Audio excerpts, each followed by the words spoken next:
Hi, everyone. My name is Emily Clouse. I'm Autumn Diaz. Thanks for having us. Yeah, thanks for having us. We're both psychology majors here at UW-Tacoma and Global Honors minors. And we took this class together last summer with Dr. Hirschberg called Community Psychology. So we will be talking about our final project that we did in that class. So first, to get us started, what is Photovoice? This is the type of project that we did. And Photovoice is a research method used in community psychology. And you can see our final product hanging around the room on these posters, and we'll have time to talk about them later with you. But a goal of Photovoice is empowerment and activism, especially highlighting the voices of marginalized communities. Yeah, in Photovoice, traditionally marginalized communities have the opportunity to engage in analysis and research as the participants and the researchers themselves. So it's a way to teach skills to people who typically wouldn't have that opportunity.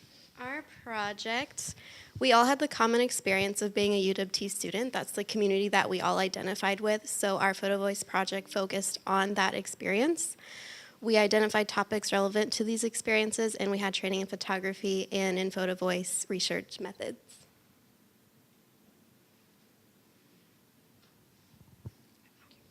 So we explored a lot of topics, and we actually came up with our guiding research question. The question we came up with was, how do UW students experience and perceive access in positive and negative ways? And the funny thing is that we didn't even know this was one of UW's core values before choosing this question. So, as I stated earlier, this was part of a class final project. So what we did during the project was during one weekend of our summer quarter, we all spent time going around campus with cameras and taking photos of how we perceive access in positive and negative ways.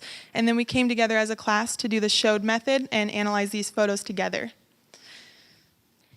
Yeah, so the showed method, the individual photographer, they brought their photo to the collective group, and we each looked at it and determined what that photo meant to us. So we went through this method. We asked each other, what do you see here? What is really happening? How does it relate to our lives? Why does this problem or strength exist? And ultimately, what can we do about it? So this is an example of a photo that I took of the advising center during this project. And the reason we chose this as our example is because when I took the photo, I didn't really have a significant meaning behind the photo. I just took it because I thought this is a central place on campus. Maybe it'll do something for the project. And I kind of thought maybe this will be the one that's voted out of the stack, and that's fine. I just wanted to get my minimum number of photos in there. And so when I brought it to the group and we did some group analysis and interpretation, we found out that actually a lot of people have significant experiences at the advising center. This is the place where a lot of people come, and that's their first perception of what the campus will be like. So after the group interpretation, we decided to keep it. And we learned that some people have positive experiences at the advising center and some people have negative experiences. So we thought it would be important to highlight this as it's kind of the face of the university for new students. And this is what the final product looked like for this photo. And I don't have time to read the whole caption to you guys, but basically the gist of it was that some people were going into the advising center and asking for extra opportunities on campus, and they weren't being told about things like the Global Honors Program or other opportunities on campus to be engaged. So that was one of our main issues. We did this with all the photos that you see here in our posters. I think at each of us, we came with like 5 photos, but we had to narrow it down to what we wanted to display. So we chose the photos that had the strongest message for each of us as a collective group. And this ultimately determined the themes that we highlighted in our posters. Okay, so each theme that we came up with is actually the title of each of these posters around the room. So for each theme, we came up with the title, and then we decided which photo falls under this category, and that's how we divided them up onto each poster. That way we didn't have just a big access to boundaries on campus with all of these different unrelated issues. We thought it would be better to split them up into their own category. Our findings, we found perceptions of both positive and negative aspects of access.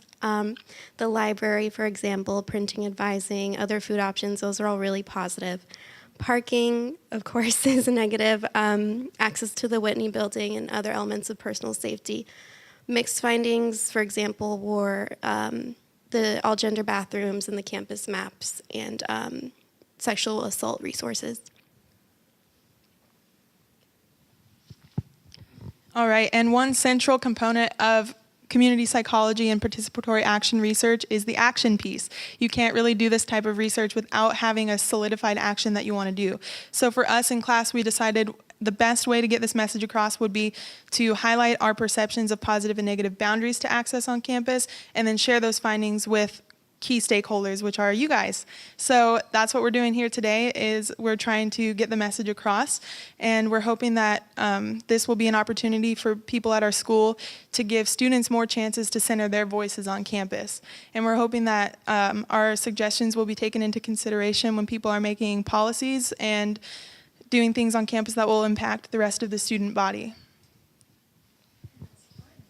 Thank you.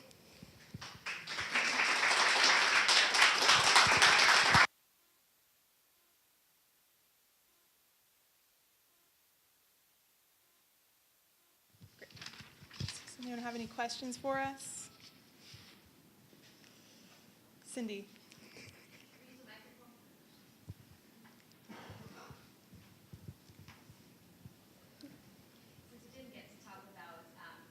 Reflections piece, I actually wanted to ask if you did this project again, what would you do differently the second time around? Yeah, that's a really great question. It's actually something we're talking about. We can't take the class next quarter, but Dr. Hirschberg will be doing this again. And because we're her research assistants now as a result of doing this, we work closely with her, and we were talking about what could be different. And we thought about maybe utilizing Photovoice as an evaluation method for a program or something specific to campus, because a key piece of community psychology is also evaluations.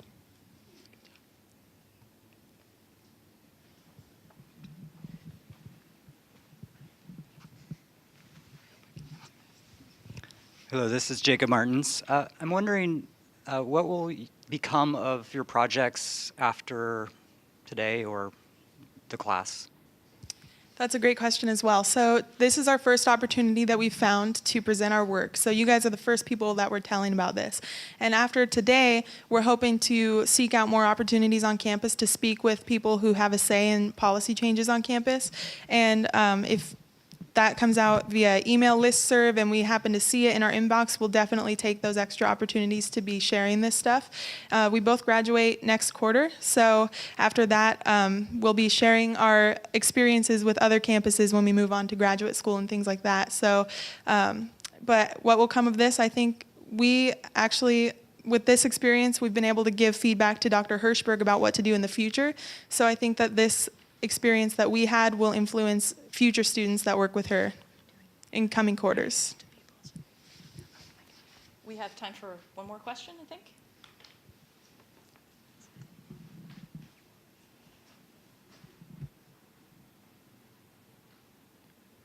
All right. Thanks, Thank guys. you.